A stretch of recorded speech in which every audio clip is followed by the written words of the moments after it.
রহমানির রহিম। আসসালামু আলাইকুম ওরহমতুল্লাহ।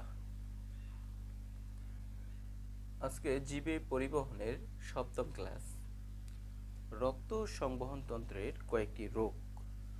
তো আমরা সবচেয়ে গুরুত্বপূর্ণ একটা যে রোগ সেটা হচ্ছে হার্ট অ্যাটাক। সেই হার্ট অ্যাটাক নিয়ে আমরা এখন একটু আলোচনা করব। হার্ট অ্যাটাকটা আসলে কি?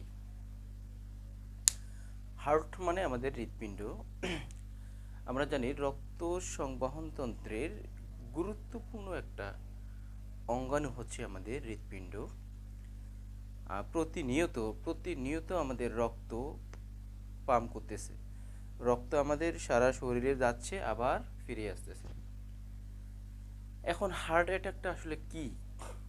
আমরা আমাদের হৃৎপিণ্ড আমাদের কি করে? অক্সিজেনযুক্ত রক্ত এবং খাদ্য সারগুলো পরিবহন করে শরীরের বিভিন্ন অঙ্গে নিয়ে যায়, এবং বিভিন্ন অঙ্গে যে উপজাত হিসেবে কার্বন ডাই অক্সাইড উৎপন্ন হয়, এই কার্বন ডাই অক্সাইড আমাদের হৃৎপিণ্ডে নিয়ে আসে, হৃৎপিণ্ডে ফুসফুসে দেয়, ফুসফুস বাইরে বের করে দেয়।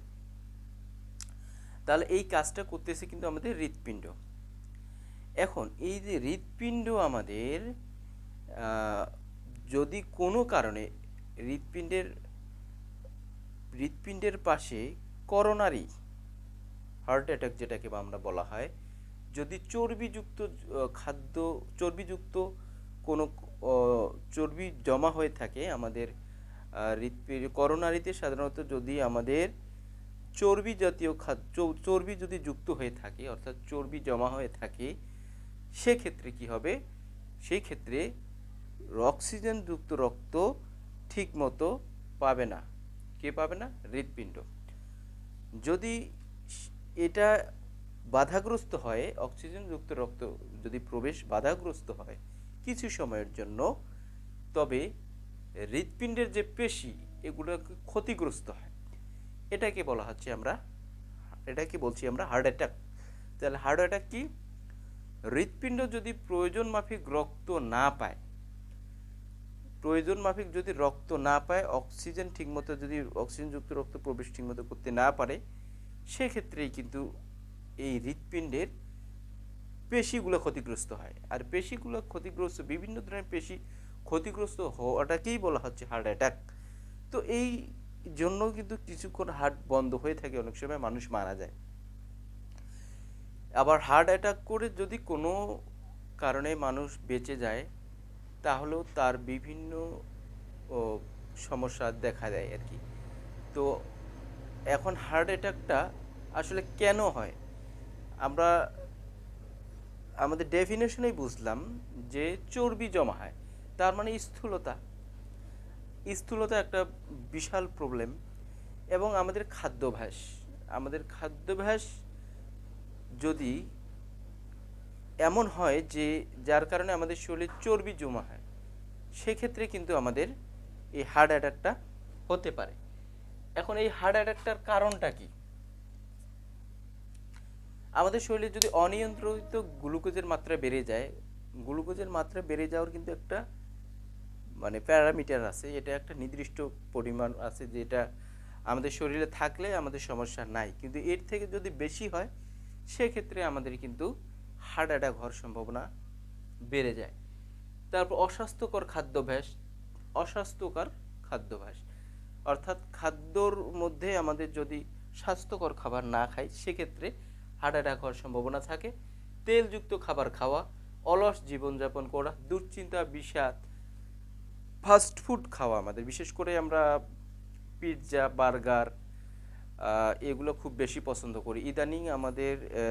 আমাদের দেশে এই বিভিন্ন রকম রাইডারগুলা, বিশেষ করে ফুড পান্ডা, তার এরকম আরও কিছু কিছু খাবার যেগুলো সার্ভ করে বা দ্রুত পৌঁছে দেয় আপনাদের বাড়িতে, তো আপনারা অনায়াসেই কিন্তু খুব ফাস্ট ফুডগুলো বিশেষ করে চাহিদায় থাকে। এইগুলোকে আমি মনে করি কি, যে কম কম খাওয়া আর কি, অর্থাৎ ফাস্ট ফুড কম খাওয়া, বিশেষ করে বার্গার, এগুলো তো খুবই কম খেতে হবে। তাহলে কি হবে? এটা একটু নিয়ন্ত্রণে আসবে। আমাদের দেশে কিন্তু আগে বলা হচ্ছে যে 40 থেকে 60 বছর বয়সী পুরুষ কিংবা নারী, বেশিরভাগে পুরুষ এই হার্ট অ্যাটাক হয়ে থাকে। কিন্তু এখন এই ধারণাটা পুরোপুরি ভুল। এখন দেখা যাচ্ছে ইয়াং পোলাপান অর্থাৎ যুবক বয়সেও হার্ট অ্যাটাক হতে পারে। তার মানে বর্তমানে হার্ট অ্যাটাকের নির্দিষ্ট কোনো বয়স নেই।